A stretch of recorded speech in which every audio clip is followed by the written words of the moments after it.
e o New York Times, e não somente o New York Times, várias das mídias de mainstream jornalístico do mundo já conseguem vislumbrar que o problema do Brasil não é ideológico. O problema do Brasil é aquilo que a Lava Jato demonstrou, que o grupo que, ancorado na questão marxista, da ideologia da esquerda, chega ao poder e acontece o mensalão, depois acontece o petrolão, e o que a Lava Jato mostrou é que é uma organização criminosa, Paulo.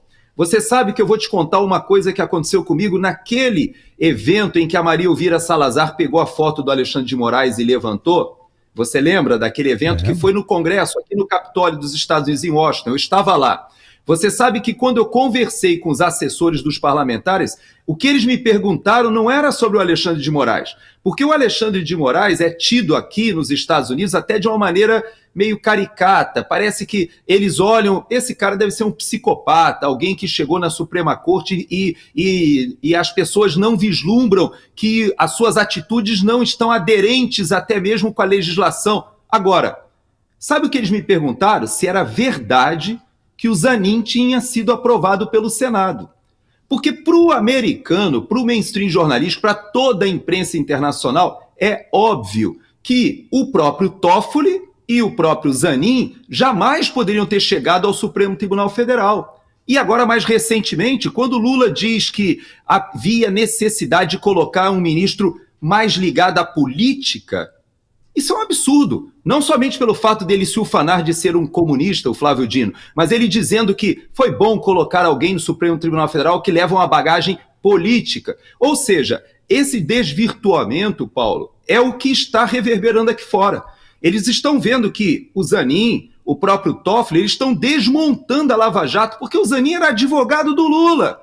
Aquele que foi condenado, você já pensou? O sogro dele, o sogro do Zanin, junto com a esposa do Zanin, estão ligados naqueles escândalos lá da Varig, ainda do Aeros, lá de trás. Tudo isso que já aconteceu, toda aquela corrupção, agora você tem dentro do Supremo Tribunal Federal vários dos atores que estão envolvidos com a Lava Jato desmontando, e obviamente isso tem reverberação em toda a América Latina. Para você ter uma ideia, tem mais de 10, se eu não me engano, 12 países que condenaram os seus políticos, os seus gestores por propinas da Odebrecht e das outras construtoras, com inserção do BNDES. O esquema de corrupção foi o maior da história do país. E como é que a comunidade internacional hoje olha para o Brasil? Como um país que está valorizando aqueles atores da corrupção, em que um ex-presidente que estava à frente desse esquema volta ao poder e desfaz.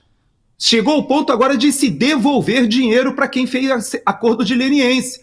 E isso reverbera. Você sabe que no Peru, 4 presidentes foram condenados. Houve acordos de leniência da Odebrecht. Um dos presidentes se suicidou porque foi condenado exatamente por causa dessas ações de corrupção capitaneadas pelo PT, pelo BNDES, por esse grupo. Então, Paulo, é uma vergonha. O problema do Brasil não é ideológico, não é entre esquerda e direita, é entre uma associação criminosa, um grupo mafioso que se instala no poder, e hoje todos já percebem isso. O Brasil é um narco-estado?